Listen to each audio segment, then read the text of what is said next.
Chilli powder, ಸಖತ್ ಖಾರ ಬಣ್ಣ ಮತ್ತು ರುಚಿ ಆಚಿ ಚಿಲ್ಲಿ ಪೌಡರ್. ಇನ್ನು ಸ್ವಾಧೀನಪಡಿಸಿಕೊಂಡಿದ್ದಂತಹ ಜಮೀನಿಗೆ ಪರಿಹಾರ ನೀಡೋದಕ್ಕೆ ಲಂಚಕ್ಕಾಗಿ ಬೇಡಿಕೆ ಇಟ್ಟಿದ್ದಾರೆ ಅನ್ನೋ ಗಂಭೀರ ಆರೋಪ ಕೇಳಬರ್ತಾ ಇದೆ. ಮೊದಲೇ ಜಮೀನು ಕಳ್ಕೊಂಡಿದ್ದಾರೆ, ಜಮೀನಿಗೆ ಪರಿಹಾರ ನೀಡಬೇಕು. ಆದರೆ ಆ ಪರಿಹಾರ ಪಡ್ಕೊಳ್ಳೋದಕ್ಕೂ ಕೂಡ ಲಂಚಕ್ಕಾಗಿ ಬೇಡಿಕೆ ಇಟ್ಟಿದ್ದಾರೆ ಅಧಿಕಾರಿಗಳು. 1 ಲಕ್ಷ ದುಡ್ಡು ಕೊಡಿ ಅಂತ ಎಕ್ಸಿಕ್ಯೂಟಿವ್ ಎಂಜಿನಿಯರ್ ಲಂಚಕ್ಕಾಗಿ ಬೇಡಿಕೆ ಇಟ್ಟಿದ್ದಾನೆ.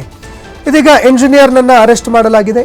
ಲೋಕಾಯುಕ್ತದಿಂದ ಹಾರೋಗೇರಿ ಪಟ್ಟಣದ ಡಬಲಿ ಎಕ್ಸಿಕ್ಯೂಟಿವ್ ಎಂಜಿನಿಯರ್ ಅಶೋಕ್ ಶಿರೂರ್ ಎಂಬಾತನನ್ನ ಅರೆಸ್ಟ್ ಮಾಡಲಾಗಿದೆ.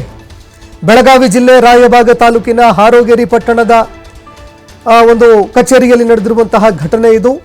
ನೀರು ಸರಬರಾಜು ಮತ್ತು ಒಳಚರಂಡಿ ಮಂಡಳಿಯ ಎಕ್ಸಿಕ್ಯೂಟಿವ್ ಎಂಜಿನಿಯರ್ ಅಶೋಕ್ ಎಂಬಾತನನ್ನ ಅರೆಸ್ಟ್ ಮಾಡಲಾಗಿದೆ. ಖೇಮಲಾಪುರ ಗ್ರಾಮದ ಯಾಸಿನ್ ಪೆಂಡಾರಿ ಬಳಿಯಲ್ಲಿ 1 ಲಕ್ಷ ದುಡ್ಡಿಗಾಗಿ ಬೇಡಿಕೆ ಇಟ್ಟಿದ್ರು. ಆಯಿತು, ಕೊಡಬೇಕಾ ಪರಿಹಾರ ಕೊಡಬೇಕು ಅಂದರೆ 1 ಲಕ್ಷ ದುಡ್ಡು ಕೊಡಿ ಅಂತ ಲಂಚಕ್ಕೆ ಬೇಡಿಕೆ ಇಟ್ಟಿದ್ದಾನೆ. ಇದೀಗ ಲಂಚಗುಳಿತನ ಏನೋ ಅಧಿಕಾರಿ ಇದ್ದಾನೆ, ಆತನ ಹೆಡೆಮುರಿ ಕಟ್ಟಿದ್ದಾರೆ ಲೋಕಾಯುಕ್ತ ಅಧಿಕಾರಿಗಳು. 1 ಲಕ್ಷ ಹಣಕ್ಕಾಗಿ ಬೇಡಿಕೆ ಇಟ್ಟಿದ್ದ. ಕುಡಿಯುವ ನೀರು ಸರಬರಾಜು ಯೋಜನೆಗೆ 14 ಗುಂಟೆ ಜಾಗ ಸ್ವಾಧೀನಪಡಿಸಿಕೊಳ್ಳಲಾಗಿತ್ತು. 18 ಲಕ್ಷ ಅನುದಾನದ ಚೆಕ್ ಮಂಜೂರು ಮಾಡೋದಕ್ಕೆ 1 ಲಕ್ಷ ಹಣಕ್ಕಾಗಿ ಬೇಡಿಕೆ ಇಟ್ಟಿತ್ತು. ಹಣ ಪಡೆಯುವಾಗ ರೆಡ್ ಹ್ಯಾಂಡ್ ಆಗಿ ಲೋಕಾಯುಕ್ತ ಅಧಿಕಾರಿಗಳ ಬಲೆಗೆ ಬಿದ್ದಿದ್ದಾರೆ. ಇನ್ನು ಹೆಡೆಮುರಿ ಕಟ್ಟಿರುವಂತಹ ಲೋಕಾಯುಕ್ತ ಅಧಿಕಾರಿ